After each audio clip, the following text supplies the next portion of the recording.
What's going on, everybody? This is AlG857, and this is my take on the PlayStation Vita. Now, the original PlayStation Vita was launched in Japan on December 17th, 2011, and in North America it was launched on February 15th, 2012. 7 years later, March 2nd, 2019, Sony officially ended production of the PlayStation Vita. Now, this thing was amazing at the time. At launch, it had Bluetooth audio, it had an OLED screen, it had a dual analog, a revolutionary rear touchpad, which in any gaming system has never been done before. Even a front touchpad. The marketplace where you can get the retro games, you can get all the old school games, you can get PS1 games, PS2 games even in their marketplace, and you can get a whole bunch of stuff. It was a booming marketplace. Awesome. Tons of games. And at the time, it was the most powerful handheld until the Switch came along. But 7 years of portable gaming. It was crazy. It was ahead of its time. But the main reasons why it failed, though, ultimately, were it just basically came down to these four things. These four major things. Number one, it was the popularity of mobile gaming on smartphones and tablets. That pretty much took the case.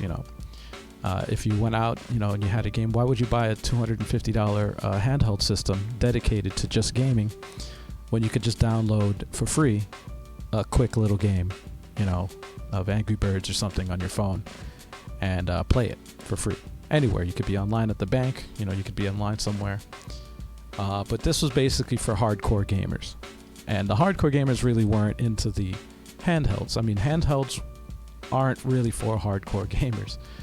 They're pretty much marketed because of Nintendo. They were marketed for kids and for people on the go,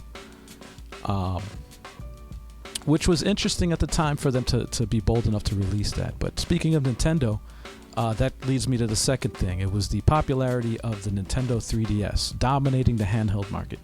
Man, this thing had everything. Any game that you can think of. And on top of that, they had the support of Nintendo. I think they're still releasing 3DS games. I don't know. It's just crazy. They had the support of Nintendo. Nintendo kept releasing. They couldn't stop releasing Nintendo 3DS games. It was nuts. But and that also segues into the third reason, which is the lack of support from Sony. Sony, they just basically gave up. They even on the marketing and their publishers, they just stopped releasing first-party content.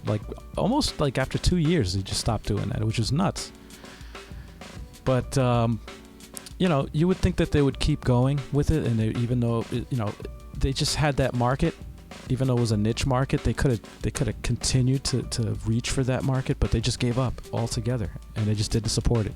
So the third-party companies had to come along, and that's actually what kept it alive. The indie developers, the indie games that were on it, which again, with that marketplace was awesome. You can get a ton of indie games, a ton of Japanese imports, which is crazy at the time. There were so many games, so many great games that you can get on the Vita, which is amazing.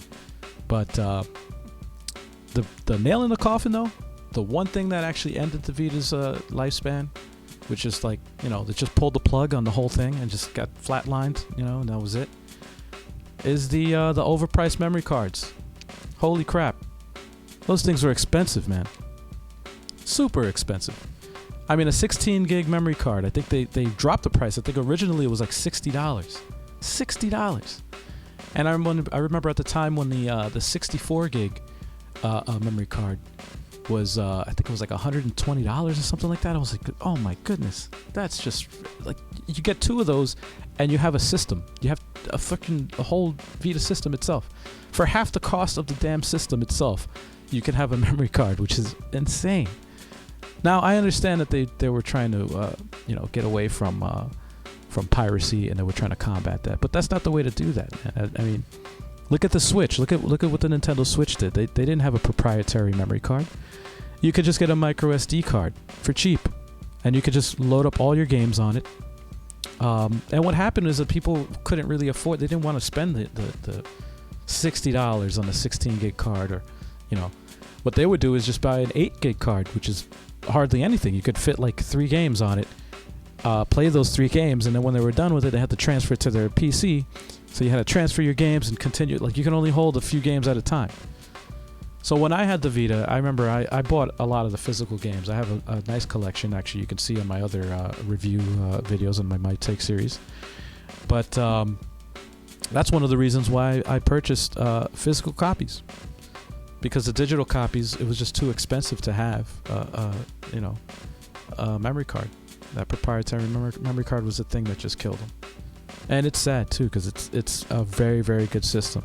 Now with the emulation and the hacking scene, that they've been able to get homebrew on practically everything, the Vita's a very, very powerful retro gaming system and the homebrew scene as well. It's an awesome system to have, especially with the 2 analog sticks and its portability. It's great. But it's sad to see it go. It's sad that Sony, you know, just gave up on the system. And, you know, that's pretty much it. You know, like, it's just a sad thing. So my hats, I'm tipping my hat to you, pouring my beer on the floor for my homie. Rest in peace, Vita. Rest in peace. We're gonna miss you. We're gonna miss you, man.